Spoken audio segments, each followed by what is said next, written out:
पारिस्थितिकी निम्नलिखित के बीच पारस्परिक संबंधों का अध्ययन है। तो पारिस्थितिकी जो है सो किसके बीच संबंधों का अध्ययन है, तो इसका सही जवाब हो जाएगा जीव और वातावरण के बीच संबंधों का अध्ययन है। दूसरा प्रश्न है, पारिस्थितिकी तंत्र की संकल्पना को प्रस्तावित किया था। तो पारिस्थितिकी तंत्र की संकल्पना को किसने प्रस्तावित किया था, मतलब पारिस्थितिकी तंत्र शब्द जो है इकोसिस्टम वो जो है सो दिया था A.G. टांसले ने। तो इसका सही जवाब हो जाएगा A.G. टांसले। नेक्स्ट क्वेश्चन है कि निम्न में से कौन पारिस्थितिकी तंत्र के विषय में सही नहीं है। तो इसमें से कौन जो है सो पारिस्थितिकी तंत्र के विषय में सही नहीं है। ऑप्शन ए है, यह अजैविक एवं जैविक दोनों संगठकों से युक्त होता है। तो ये एकदम सही है। इसकी अपनी स्वयं की उत्पादकता होती है, ये भी सही है। इसकी अपनी स्वयं की उत्पादकता होती है। यह एक बंद तंत्र होता है और यह प्राकृतिक संसाधन तंत्र होता है। प्राकृतिक संसाधन तंत्र तो होता ही है, यह एक बंद तंत्र होता है, यह कहना गलत होगा, इसलिए इसका सही जवाब हो जाएगा ऑप्शन सी। नेक्स्ट क्वेश्चन है, रामसर सम्मेलन संबंधित था। तो रामसर सम्मेलन जो ईरान में हुआ था यह किससे संबंधित था। तो यह रामसर सम्मेलन जो था यह आर्द्र भूमि के संरक्षण से संबंधित था। तो इसका आंसर हो जाएगा ऑप्शन सी। अगला क्वेश्चन है, भारत की कितनी आर्द्र भूमि रामसर आर्द्र भूमि के रूप में चिन्हित की गई है। तो भारत की जो है सो अभी वर्तमान में लगभग 75 आर्द्र भूमि जो है वो रामसर साइट में शामिल किया गया है। अगला प्रश्न है, वेटलैंड दिवस मनाया जाता है, मतलब आर्द्र भूमि दिवस जो है वो कब मनाया जाता है। तो आर्द्र भूमि दिवस जो है सो हमारा मनाया जाता है 2 फरवरी को आर्द्र भूमि दिवस मनाया जाता है। अगला प्रश्न है, निम्नलिखित राज्यों में से किस में भारत की सबसे बड़ी अंतर्देशीय लवणीय आर्द्र भूमि है। तो ये जो है सो अंतर्देशीय लवणीय आर्द्र भूमि की चर्चा किया है। तो भारत की सबसे बड़ी अंतर्देशीय लवणीय आर्द्र भूमि राज्य हो जाएगा हमारा गुजरात। अगला प्रश्न है, निम्नलिखित आर्द्र क्षेत्रों में किन्हें रामसर का दर्जा प्राप्त है। किस आर्द्र क्षेत्रों में जो है सो रामसर का दर्जा प्राप्त है। तो आप देख सकते हैं, पहला है कि चिल्का झील, दूसरा लोकटक झील, तीसरा है केवला देव और चौथा है बुलर झील। तो या उपयुक्त सभी। तो चिल्का झील तो है ही, लोकटक झील भी शामिल है, केवला देव को भी शामिल किया गया है और बुलर झील को भी शामिल किया गया है।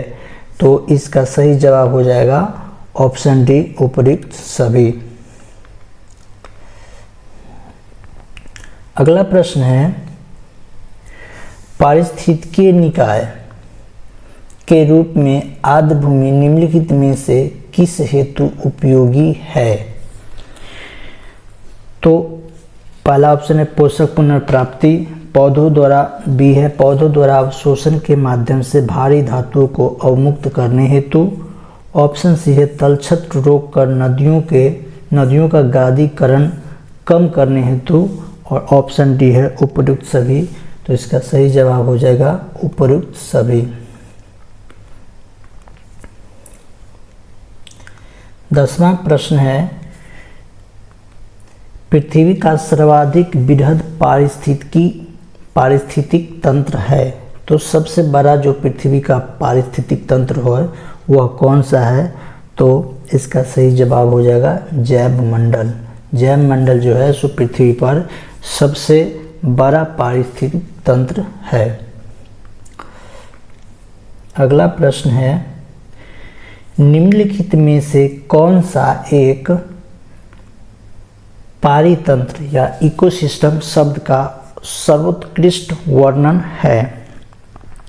तो इसमें से आप देख लीजिएगा, एक दूसरे से अन्योन्य क्रिया करने वाले जीवों का एक समुदाय, पृथ्वी का वह भाग जो सजीवों द्वारा आवासित है, जीवों का समुदाय और साथ ही वह पर्यावरण जिसमें वे रहते हैं, और डी किसी भौगोलिक क्षेत्र के वनस्पति जात और प्राणी जात। तो इसका आंसर हो जाएगा ऑप्शन सी, जीवों का समुदाय और साथ ही वह पर्यावरण जिसमें वो रहते हैं। तो इसका सही जवाब हो जाएगा ऑप्शन सी।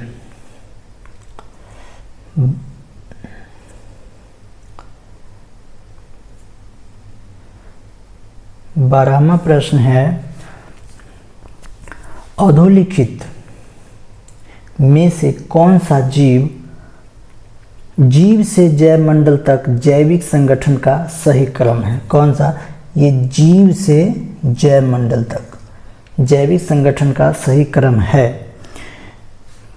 ऑप्शन है पहला कि पहले जनसंख्या होगा, उसके बाद पारिस्थितिक तंत्र, उसके बाद समुदाय, उसके बाद भूदृश्य, या पहले भूदृश्य होगा उसके बाद समुदाय उसके बाद पारिस्थितिक तंत्र, या फिर उसके बाद जनसंख्या, या पहले जनसंख्या होगा फिर समुदाय होगा पारिस्थितिक तंत्र होगा भूदृश्य होगा, या पहले जनसंख्या उसके बाद भूदृश्य उसके बाद समुदाय उसके बाद पारिस्थितिक तंत्र। तो इसका आंसर होगा ऑप्शन सी, पहले जनसंख्या होगा, जनसंख्या के बाद समुदाय होगा, समुदाय के बाद पारिस्थितिक तंत्र आएगा, उसके बाद भूदृश्य आएगा। तो इसका सही जवाब हो जाएगा ऑप्शन सी। निम्नलिखित में से कौन कृत्रिम पारिस्थितिक तंत्र है? तो कृत्रिम पारिस्थितिक तंत्र जो है, कृत्रिम पारिस्थितिक तंत्र इसमें से कौन है ये बताना है आपको। तो कृत्रिम पारिस्थितिक, वन जो है सो नेचुरल है, घास का मैदान नेचुरल है और झील भी नेचुरल है, लेकिन धान का खेत जो है यह कृत्रिम पारिस्थितिक तंत्र का उदाहरण है। निम्नलिखित वृक्षों में से कौन सा वृक्ष पर्यावरणीय संकट माना जाता है? तो पर्यावरण के लिए इसमें से कौन सा संकट है, किस वृक्ष को जो सब पर्यावरण के लिए संकट माना जाता है? बबूल का वृक्ष, अमतलास का वृक्ष, नीम का वृक्ष या यूकेलिप्टस का वृक्ष? तो पर्यावरणीय संकट जो है सो माना जाता है यूकेलिप्टस के वृक्ष को, इसलिए इसका सही जवाब हो जाएगा ऑप्शन डी। अगला प्रश्न है, स्वच्छ जल पारितंत्र में लैंटिक आवास का उदाहरण है। तो लैंटिक आवास का उदाहरण कौन सा है? तालाब एवं झील। तालाब एवं झील जो है वह लैंटिक आवास का उदाहरण है। अगला प्रश्न है, दो भिन्न समुदायों के बीच का संक्रांति क्षेत्र कहलाता है। तो दो भिन्न समुदाय के बीच में जो संक्रांति क्षेत्र होता है वह कहलाता है आपका इकोटोन। क्या कहलाता है? इकोटोन।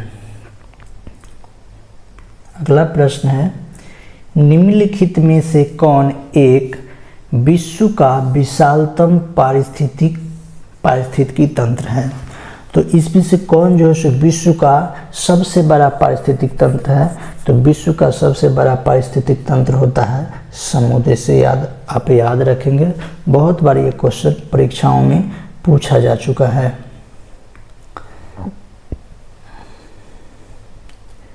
अगला प्रश्न है, पारितंत्र की घटती उत्पादकता के क्रम में निम्नलिखित में से कौन सा अनुक्रम सही है? तो आप इसको अनुक्रम को ध्यान में रखिएगा। पहले मैंग्रोव, उसके बाद घास स्थल, उसके बाद झील और फिर महासागर। ये इसका अनुक्रम सही है, तो इसका आंसर हो जाएगा ऑप्शन सी। अगला प्रश्न है, निम्न में से किसने सर्वप्रथम गहन पारिस्थितिकी यानी डीप इकोलॉजी शब्द जो है सो दिया था? तो डीप इकोलॉजी शब्द जो दिया है अर्नेस्ट नेस ने दिया है। याद रखिएगा, ये प्रश्न भी बहुत बार परीक्षाओं में आया हुआ है। और पारिस्थितिक तंत्र जो शब्द है वो एजी टांसले दिया था। पारिस्थितिक तंत्र जिसको दिया था एजी टांसले ने। पारिस्थितिकी तंत्र कौन दिया था? एजी टांसले ने। और गहन पारिस्थितिकी शब्द दिया था अर्नी नेस ने। गहन पारिस्थितिकी शब्द कौन दिया?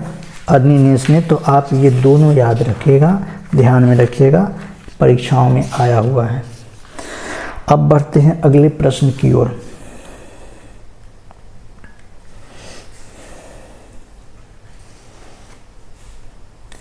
बीस नंबर प्रश्न है, पारिस्थितिकी निचेत आला की संकल्पना को प्रतिपादित किया था?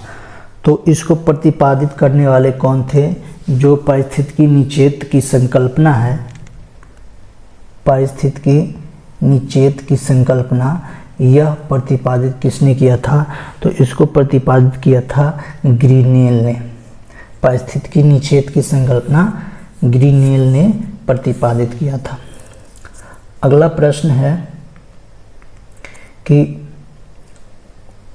निम्नलिखित में से कौन सा पारिस्थितिकी तंत्र पृथ्वी के सर्वाधिक क्षेत्र पर फैला हुआ है? मतलब पृथ्वी के सबसे अधिक क्षेत्र पर जो है सो कौन सा पारिस्थितिकी तंत्र फैला हुआ है?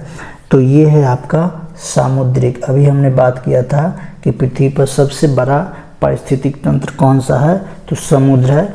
तो यही है, पृथ्वी के सर्वाधिक क्षेत्र पर फैला हुआ सर्वाधिक क्षेत्र पृथ्वी पर सर्वाधिक क्षेत्र पर फैला हुआ पारिस्थितिक तंत्र कौन सा है? तो वो है समुद्र है। अगला प्रश्न है, सबसे अधिक स्थिर पारिस्थितिक तंत्र कौन सा है? सबसे अधिक स्थिर पारिस्थितिक तंत्र है आपका महासागर। सागरीय महासागर जो है सो सबसे स्थिर पारिस्थितिक तंत्र इसको माना जाता है, ध्यान में रखिएगा। अगला प्रश्न है, निम्न में से कौन सा एक कार्य पारिस्थितिकी संतुलन बनाए रखने में मदद नहीं करता है? तो ये जो है वनों को काटना, वर्षा जल प्रबंधन, जैव मंडल भंडार, वन रोपण। तो वन को रोपना ये तो ठीक है, जैव मंडल भंडार सही है, वर्षा जल प्रबंधन। वनों का काटना, वनों को काटेंगे तो ये इससे पारिस्थितिक तंत्र जो है सो और बिगड़ेगा, इसका संतुलन नहीं बनेगा। तो इसलिए इसका सही जवाब हो जाएगा ऑप्शन ए। अगला प्रश्न है, निम्न में से किसकी औसत शुद्ध प्राथमिक उत्पादकता सबसे कम है? तो इसमें सबसे कम जो है शीतोष्ण कटिबंधीय वन नहीं, उष्ण कटिबंधीय वन नहीं, शीतोष्ण कटिबंधीय घास प्रदेश, उष्ण कटिबंधीय घास, उष्ण कटिबंधीय सवाना। तो प्राथमिक उत्पादकता सबसे कम जो है वो है शीतोष्ण कटिबंधीय घास प्रदेश। तो इसका सही जवाब हो जाएगा ऑप्शन सी। ये 24 क्वेश्चन जो है ये एग्जाम पॉइंट ऑफ व्यू से आपके बहुत महत्वपूर्ण है। ईवीएस, ये ईवीएस का प्रश्न है। ये आपका अभी टीआरई 4.0 बिहार एसआई